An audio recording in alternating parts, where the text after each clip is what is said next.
Hi friend, welcome to PLC. C plus plus का ये third MCQ है। इससे पहले दो और एमसीक्यू मैंने डाल रखा है। अगर आपने नहीं देखा है तो ज़रूर उस वीडियो को देखिएगा। सी प्लस प्लस का ट्यूटोरियल भी लगभग 15 16 17 ट्यूटोरियल भी मैंने डाल रखा है। अगर आपको प्रॉब्लम आ रहा है एमसीक्यू में तो आप ट्यूटोरियल भी देख सकते हैं।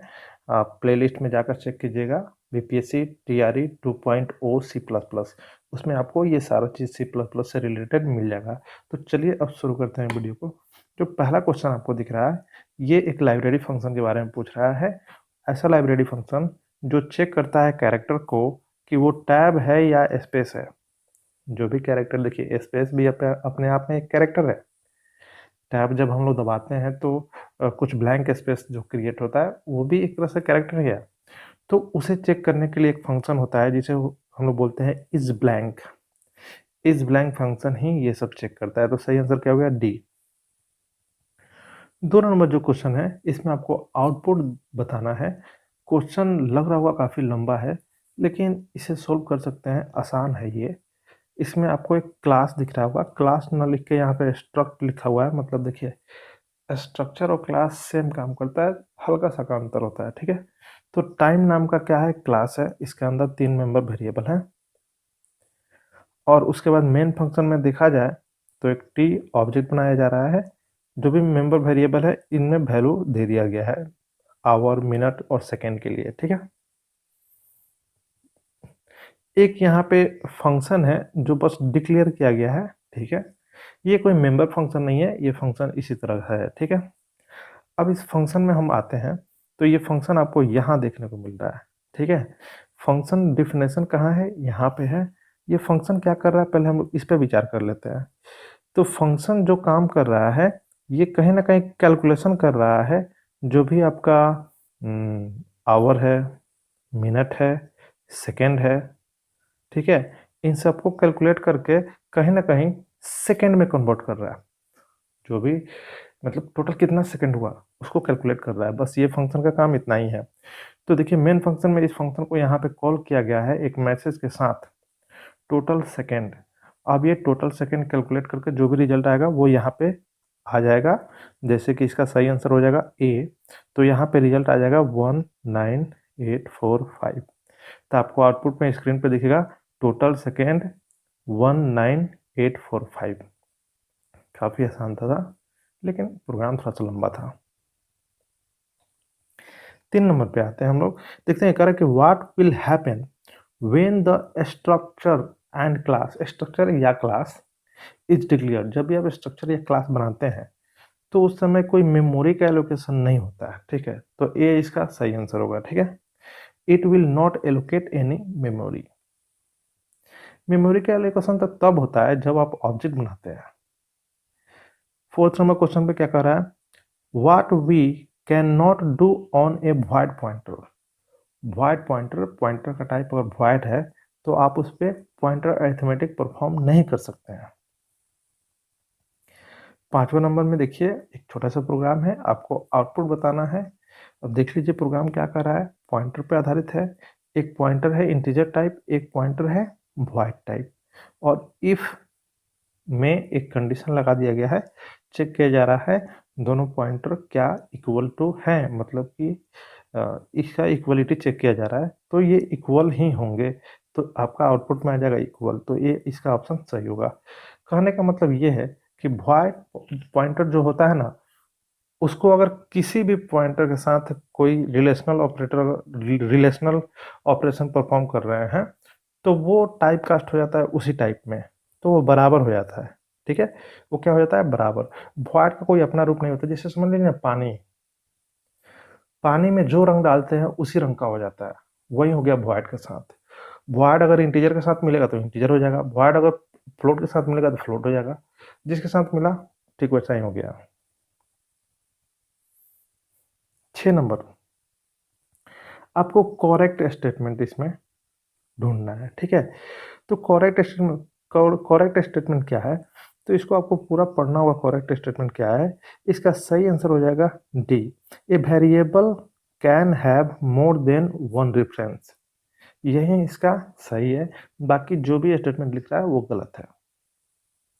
एक वेरिएबल के आप कई रेफरेंस बना सकते हैं। यहाँ पे इनकरेक्ट आपको पता लगाना है, इसका भी सही आंसर हो जाएगा D, references can not refer to a constant value. देखिए यहाँ पे कह रहा है कि रेफरेंसेस कांस्टेंट वैल्यू को रेफर नहीं कर कर सकता है, नहीं कर सकता है, ठीक है। कहने का मतलब है कोई भी रेफरेंस अगर आप लिखते हैं तो फाइनली उसका तो कांस्टेंट वैल्यू ही उसके जगह पे जाता है ना, कहने का मतलब वही है, ठीक है। तो वो रेफरेंस जो है वो कांस्टेंट को ही रेफर करता है। हाँ, लेकिन रेफरेंस में डायरेक्ट आप कांस्टेंट नहीं डाल सकते हैं, किसी वेरिएबल को ही डालना होता है, जो कि इस प्रोग्राम से आप समझ सकते हैं। 8वां में देखिए, इसमें आउटपुट आपको दिखाना है, तो हम लोग डायरेक्ट यहाँ पे आते हैं मेन फंक्शन में। मेन फंक्शन का ओपनिंग कर्ली ब्रेसेस यहाँ है, बाकी सब कोड यहाँ है। चलिए यहीं पे बात करते हैं। यहाँ पे क्या हो रहा है, एक रेफरेंस वेरिएबल बनाया जा रहा है, ठीक है। रेफरेंस वेरिएबल बनाने के लिए हम लोग एड्रेस ऑपरेटर लगाते हैं और इसमें डायरेक्ट 5 आप डाल रहे हैं, तो ये कंपाइलर एरर दे देगा। पहले आप एक वेरिएबल बनाइए, कोई भी टाइप का वेरिएबल बनाइए, जैसे इंट हम ए बना रहे हैं, ठीक है। अब आप क्या कीजिए, रेफरेंस वेरिएबल में ए में पहले से 5 मान लिए डाल लीजिए, ठीक है। अब यहाँ पे ए डालिए, रेफरेंस वेरिएबल में ए डालिएगा, तब ये रन कर जाएगा, तब ये क्या करेगा, रन कर जाएगा, ठीक है। लेकिन डायरेक्ट डायरेक्ट रेफरेंस वेरिएबल में कांस्टेंट डालिएगा तो वो नहीं लेगा। यहाँ पे देखते हैं 9 नंबर में क्या कर रहा है। यहाँ पे एक नीचे स्टेटमेंट लिखा हुआ है, ठीक है। इस स्टेटमेंट से आपको इसका सही आंसर पे अंदाजा लगाना है, सही आंसर क्या होगा। तो कॉन्स्ट कीवर्ड का इस्तेमाल किया गया है, कॉन्स्ट। कॉन्स्ट कीवर्ड का इस्तेमाल करके हम लोग कांस्टेंट बनाते हैं। भले ही ये एक वेरिएबल है, लेकिन अगर आपने कॉन्स्ट कीवर्ड लगा दिया तो ये हो गया कांस्टेंट। तो जब आप किसी वेरिएबल को कांस्टेंट बनाते हैं तो पूरे प्रोग्रामिंग के दौरान उसका वैल्यू वही रहता है, आप फिर उसे चेंज नहीं कर सकते हैं। तो इसका जो सही आंसर होगा C, declares a constant a whose, ए यहाँ पे जो है उसी की बात हो रहा है, ए हुज वैल्यू विल बी 100। इसका वैल्यू 100 ही हमेशा रहेगा, इसमें आप आगे चल के किसी तरह का मॉडिफिकेशन नहीं कर सकते हैं। यहाँ पे पहला में लिख रहा है कि इनिशियल वैल्यू 100 है, इसका मतलब फिर आगे चल के आप चेंज कर सकते हैं, ऐसा कुछ नहीं। इनिशियल तो कुछ होता ही नहीं है, जो वैल्यू आपने दे दिया वो हमेशा के लिए हो गया। 10 नंबर पे आते हैं। यहाँ पे बोल रहा है एरे, आपको यहाँ पे दिख रहा होगा कुछ एरे की तरह। कह रहा है कि which of the following gives the memory address of the first element. कोई भी एरे का, जैसे कि मान ली कि हमने एक एरे ही यहाँ पे बना दिया, कुछ भी एरे है, इसका नाम ARR, एरे ही इसका नाम है, ठीक है। ये हुआ 0 1 2 3 4 5। तो जो 0 पोजीशन जो होता है ना, मतलब एरे का जो फर्स्ट एलिमेंट का एड्रेस पूछ रहा है, तो फर्स्ट एलिमेंट का एड्रेस अगर आपको चाहिए तो जस्ट आप वेरिएबल का नाम लिख दीजिए, मतलब एरे ही यहाँ पे एरे वेरिएबल का नाम है, तो उसका नाम लिख दीजिएगा। तो वहाँ पे वो क्या शो करेगा, फर्स्ट एलिमेंट का एड्रेस, ठीक है। इसका मतलब एलिमेंट का एड्रेस शो नहीं करेगा, एलिमेंट ही शो करेगा, फर्स्ट एलिमेंट। इसका मतलब सेकेंड एलिमेंट और इसका मतलब थर्ड एलिमेंट। तो सही आंसर हो गया डी। 11 देखते हैं, what is the correct definition of an array. देखिए एरे का करेक्ट डेफिनेशन ए है, an array is a series of element. बात सही है, सीरीज ऑफ एलिमेंट है ऑफ द सेम टाइप, और सेम टाइप का होना चाहिए, इन कंटिन्यूअस मेमोरी लोकेशन, और उसका जो मेमोरी लोकेशन होगा वो कंटिन्यूअस होगा, लगातार। तो ये एक लाइन का डिफिनेशन है, बड़ा सटीक डिफिनेशन है एरे का। 12 नंबर क्वेश्चन पे आते हैं। क्या कह रहा है 12 number question, it is granted that A dash has at least 8 bytes, sorry bits है, तो इसका मतलब 1 बाइट की बात हो रही है, ठीक है। And dash has at least 16 bits, मतलब कि 2 बाइट की। तो इस अनुसार से देखा जाए तो डी सही होगा, कैरेक्टर 1 बिट लेता है और शॉर्ट 2 बाइट लेता है। ये ग्रांटेड की बात कर रहा है। हालांकि बी भी ऑप्शन आपको लगेगा कि बी भी सही है, लेकिन सही नहीं है, क्योंकि किसी किसी कंपाइलर को देखिएगा तो इंट 4 बाइट का वो एलोकेट करता है, ठीक है। तो बी सही नहीं होगा। अब यहाँ पे आपको आउटपुट ढूंढना है 13 नंबर क्वेश्चन में। आते हैं डायरेक्ट प्रोग्राम पे, देखते हैं आउटपुट क्या है। देखिए यहाँ पे क्या हो रहा है, ये एक प्रोग्राम आपको दिख रहा होगा, ठीक है। इस प्रोग्राम में एक रजिस्टर कीवर्ड का इस्तेमाल आपको दिख रहा होगा। रजिस्टर कीवर्ड स्टोरेज क्लास से रिलेटेड ये बातें हैं। रजिस्टर कीवर्ड, ऑटो कीवर्ड, ये सब स्टोरेज क्लास अगर पढ़िएगा थोड़ा डीपली तो आपको पढ़ने को मिलेगा। अगर किसी वेरिएबल के पहले अगर आप रजिस्टर लगा देते हैं तो इसका मतलब ये वेरिएबल रैम में ना बन के रजिस्टर पे बनेगा। और आपको पता होना चाहिए रजिस्टर क्या होता है। रजिस्टर एक छोटा सा मेमोरी होता है जो प्रोसेसर के अंदर होता है, तो उसकी बात कर रहा है। और फिर यहाँ पे क्या हो रहा है कि एक पॉइंटर बना रहा है जिसमें आई का एड्रेस डाल रहा है, ठीक है। तो आप ऐसा नहीं कर सकते हैं, ये एक इलीगल टर्म हो गया। आप ऐसा कीजिएगा तो आपको कंपाइलर एरर देखने को मिल सकता है, ठीक है। ऐसा अगर करते हैं तो कंपाइलर एरर देखने को मिल जाएगा। लेकिन अगर आपने रजिस्टर नहीं लगाया होता तो ये 100% रन कर जाता। लेकिन रजिस्टर पे अगर कोई वेरिएबल डिक्लेयर होता है तो उसका एड्रेस आपको नहीं मिल सकता है, ताकि आप उसको पॉइंटर में डाल पाएँ या उसको आउटपुट के तौर पे देख पाएँ, ठीक है। आगे बढ़ते हैं। 14 नंबर क्वेश्चन काफ़ी आसान क्वेश्चन है। यहाँ पे बोल रहा है कि वायलेट फ्लोटिंग पॉइंट लिटरल्स, मतलब वो कौन सा डाटा है जो वायलेट फ्लोट डाटा है। तो ए तो है नहीं, बी भी नहीं है, सी है, ठीक है, सी है। डी नहीं है, यहाँ पे 2 गो पॉइंट डाल दिया है तो नहीं है, ठीक है। और ये अगर एफ जो शुरू में लगाया है ए के अंदर या बी के अंदर, वो एफ अगर लास्ट में लगा रहता ना तो सही हो जाता, ठीक है। 15 नंबर क्वेश्चन पे देखते हैं। यहाँ पे कह रहा है in C plus plus what is the sign of character data type by default. Character data type by default, देखिए बाय डिफॉल्ट कैरेक्टर का कोई डाटा टाइप नहीं होता है, तो इसका सही आंसर हो जाएगा सी, इम्प्लीमेंटेशन डिपेंडेंट। इम्प्लीमेंटेशन पे डिपेंड करता है, आप जिस तरह का रखिएगा उस तरह का रहेगा। आउटपुट दिखाना है आपको। अब आउटपुट बताइए क्या होगा। इस तरह क्वेश्चन में बहुत सारे लोग कंफ्यूज हो जाते हैं, क्योंकि ये जो क्वेश्चन है इसमें पहले आप देख लीजिए कि यहाँ पे वैल्यू के तौर पे क्या डाल रहे हैं। कोई भी नंबर के पहले अगर आपने 0 लगा दिया तो ये नंबर कंसिडर किया जाता है ऑक्टल, ठीक है।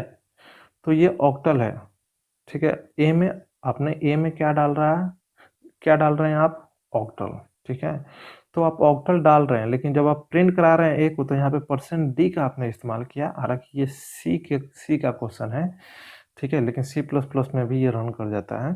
तो यहाँ पे आपने परसेंट डी लगाया है, तो परसेंट डी क्या करेगा, इसका डेसिमल फॉर्मेट जनरेट करेगा, मतलब इसको डेसिमल फॉर्मेट में बदल के तब प्रिंट करेगा। तो इसका डेसिमल हो जाएगा 10, तो इसका सही आंसर हो जाएगा सी।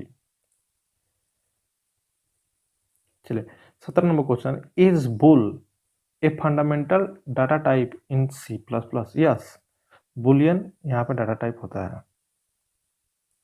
तो सही आंसर जो था वो मैंने टिक कर दिया, ए उसका सही आंसर था। 18 नंबर पे आते हैं, थोड़ा सा जूम कम करते हैं। 18 में आपको यहाँ पे एक वैल्यू दिया जा रहा है और पूछा जा रहा है कि ये वैल्यू किस टाइप का है, ठीक है। तो ये वैल्यू आपको फ्लोट वैल्यू दिख रहा है, लेकिन ये डबल वैल्यू है, ठीक है। जो भी अगर कोई लिटरल अगर आप लिख रहे हैं फ्लोटिंग पॉइंट कुछ इस तरह से, तो ये बाय डिफॉल्ट डबल काउंट किया जाता है, डबल फॉर्म में माना जाता है। अगर आप इसको फ्लोट बनाना चाहते हैं तो इसके पीछे बस एफ लगा दीजिए, तब ये फ्लोट हो गया, तब ये फ्लोट हो गया, ठीक है। 19 नंबर देखते हैं। यहाँ पे आपको एक स्टेटमेंट दिख रहा होगा नीचे, ये स्टेटमेंट को थोड़ा सा हम जूम कर देते हैं। देखिए ये स्टेटमेंट क्या है, इंट एफ फ्लोट। ये कुछ नहीं है, ये फंक्शन है। फंक्शन का एक छोटा सा एक लाइन दे दिया गया है और आपसे पूछा जा रहा है क्या सही आंसर होगा। तो हो सकता है आपको अगर नहीं दिख रहा हो तो हम लिख देते हैं इंट एफ और यहाँ पे कर देते हैं फ्लोट, ठीक है। तो अब देखिए, अब मैं थोड़ा सा कलर चेंज करता हूँ, ठीक है। कलर चेंज हो जा, कलर मैंने ब्लू कर लिया। चलिए देखिए, एफ जो है ना ये फंक्शन का नाम है और ये फंक्शन का पैरेंथेसिस, ठीक है। चलिए एफ फंक्शन का नाम हो गया और पैरेंथेसिस तो लगता ही है फंक्शन के साथ, तो तभी तो बताता है कि ये फंक्शन है। ये जो आपको है दिख रहा है, ये हो गया आर्गुमेंट और ये हो गया रिटर्न टाइप। बस अब देख लीजिए इसका सही आंसर क्या होगा। ठीक है, अब देखिए सही आंसर क्या है।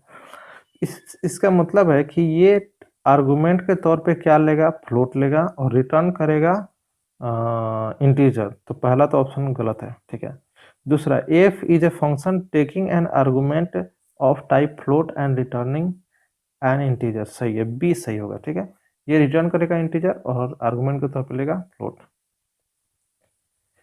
20 नंबर जो क्वेश्चन है, इसमें एक एस्केप सीक्वेंस लिया गया है स्लैश ए स्लैश एन, आपको पता होगा, इससे न्यू लाइन, इसे एक लाइन चेंज किया जाता है। स्लैश टी का मतलब होता है टैब। ठीक है, उसी तरह स्लैश ए भी होता है। स्लैश ए का मतलब होता है अलर्ट। जब ये आप प्रोग्रामिंग में स्लैश ए लिखिएगा, अगर ये एग्जीक्यूट होगा तो एक बीप साउंड आएगा, जैसे कि हम लोग लैपटॉप वगैरह में आप काम करते देखते हैं, धन करके बजता है एकदम, तो वहां पे अलर्ट करता है आपको, तो एक साउंड के साथ अलर्ट करता है। 21 नंबर में क्या कह रहा है, थोड़ा सा देखते हैं। यहाँ पे सी और सी प्लस प्लस दोनों के संदर्भ में बात कर रहा है। तो यहाँ पे पहले कोड को समझिए क्या कर रहा है। एक स्ट्रक्चर बनाया, ठीक है, एक स्ट्रक्चर बनाया जिसका नाम है स्ट्रक्ट। हालांकि स्ट्रक्ट नाम आप नहीं दे सकते हैं, लेकिन स्ट्रक्ट यहाँ पे कैपिटल में लिखा हुआ है तो आप दे सकते हैं। स्ट्रक्ट अगर छोटा में रहता तो वो स्ट्रक्ट तो कीवर्ड है, फिर आप नाम नहीं दे सकते थे। तो यहाँ से तो आप पास कर गए। प्राइवेट सेक्शन में एक वेरिएबल बनाया गया ए, चलिए कोई बात नहीं, एक स्ट्रक्चर बना। यहाँ पे क्या किया जा रहा है, यहाँ पे एक तरह से कुछ नहीं, ये जो स्ट्रक्ट जो आपने डाटा टाइप बनाया है उसका साइज कैलकुलेट करने की कोशिश की जा रही है और साइज बता देगा। तो अगर देखा जाए तो 2 बाइट ही साइज आएगा। साइज क्या आएगा, 2 बाइट। तो आउटपुट में तो 2 ही आना चाहिए, लेकिन अब आइए ऑप्शन के अनुसार देखते हैं क्या कह रहा है। ठीक है, इसका सही आंसर क्या होगा, B, the program gives an error in case of C but run perfectly in case of C plus. मतलब सी प्लस प्लस में ये रन कर जाएगा और सी में ये एरर देगा। एरर देने के पीछे का कारण समझ लीजिए, सी में कोई पब्लिक प्राइवेट प्रोटेक्टेड कीवर्ड नहीं होता है, तो यही चीज एरर दे देगा। अगर ये चीज नहीं लगा रहता तो ये सी में भी रन कर जाता। ठीक है, चलिए आगे बढ़ते हैं। 22 नंबर क्वेश्चन को देखते हैं। कह रहा है कि what happens if A pointer is deleted twice. यहां से डायरेक्ट पकड़िए, एक आपने बनाया एक पॉइंटर वेरिएबल और न्यू ऑपरेटर लगा के आपने एक मेमोरी एलोकेट कर दिया। मतलब एक तरह से आपने एक वेरिएबल ही बनाया, लेकिन ये वेरिएबल आपका डायनेमिकली बन रहा है, डायनेमिकली बन रहा है। इस न्यू ऑपरेटर लगाने का मतलब ये होता है कि यहाँ पे रन टाइम वेरिएबल बन रहा है, लेकिन आप उसे 2 बार डिलीट कर रहे हैं। तो 2 बार डिलीट कीजिएगा ना, तो यहाँ पे कुछ ना कुछ रन टाइम ही एरर वगैरह आ जाएगा, तो अनडिफाइंड बिहेवियर शो करेगा। ठीक है, वो पहले से पता नहीं रहेगा क्या शो करेगा, लेकिन अनडिफाइंड बिहेवियर आपको प्रोग्राम शो करेगा। एक ही बार आपको डिलीट करना चाहिए।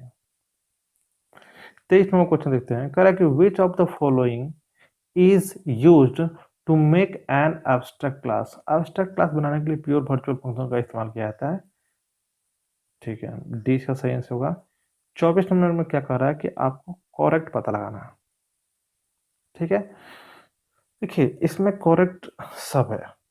Function can access public, protected, private. हालांकि यहाँ पे स्पष्ट मेंबर फंक्शन लिखना चाहिए। मेंबर फंक्शन जो होता है वो पब्लिक मेंबर को, प्राइवेट मेंबर को और प्रोटेक्टेड मेंबर, हर तरह के मेंबर को वो एक्सेस कर लेता है। तो इसका सही आंसर होगा डी। 25 में देखिए क्या कह रहा है कि यहाँ पे कौन सा स्टेटमेंट ट्रू है। तो पहला स्टेटमेंट क्या कर रहा है, procedural programming language all function calls are resolve at compile time. सही बात है, प्रोसीजरल प्रोग्रामिंग लैंग्वेज में जितना फंक्शन कॉल वगैरह किए रहते हैं आप, ये सब को कंपाइल टाइम ही रिजॉल्व कर लिया जाता है।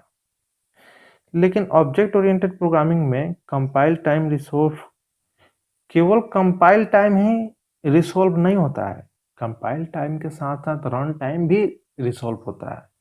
तो इसी के लिए दूसरा वाला गलत हो जाएगा। देख लीजिए इसका ओनली मतलब ए, इसका ऑप्शन सही होगा, क्योंकि ऑब्जेक्ट ओरिएंटेड प्रोग्रामिंग लैंग्वेज में पॉलीमॉर्फिज्म का कंसेप्ट होता है। तो वो रन टाइम पॉलीमॉर्फिज्म में बहुत सारा function call run time resolve किया जाता है। 26 नंबर क्वेश्चन का जवाब आप दीजिएगा कमेंट में। हाँ, ये प्रोग्राम है, इसमें थोड़ा-सा आपको कैलकुलेशन वगैरह करना होगा, लेकिन उतना भी हार्ड नहीं है। इसका सही आंसर आप कमेंट कीजिएगा, देखते हैं कितने लोग कमेंट करते हैं। अगर आपको वीडियो अच्छा लगा तो लाइक कीजिएगा, फ्रेंड के साथ ज़रूर शेयर कीजिएगा। मिलते हैं नेक्स्ट वीडियो में। व्यूज़ काफ़ी कम जा रहे हैं, हमें लग रहा है कि आप लोग उतना सीरियस नहीं हो रहे हैं, लेकिन कोई बात नहीं, जब नोटिफिकेशन आ जाएगा तो खुद से सीरियस हो ही जाइएगा। मिलते हैं नेक्स्ट वीडियो में, तब तक के लिए थैंक यू।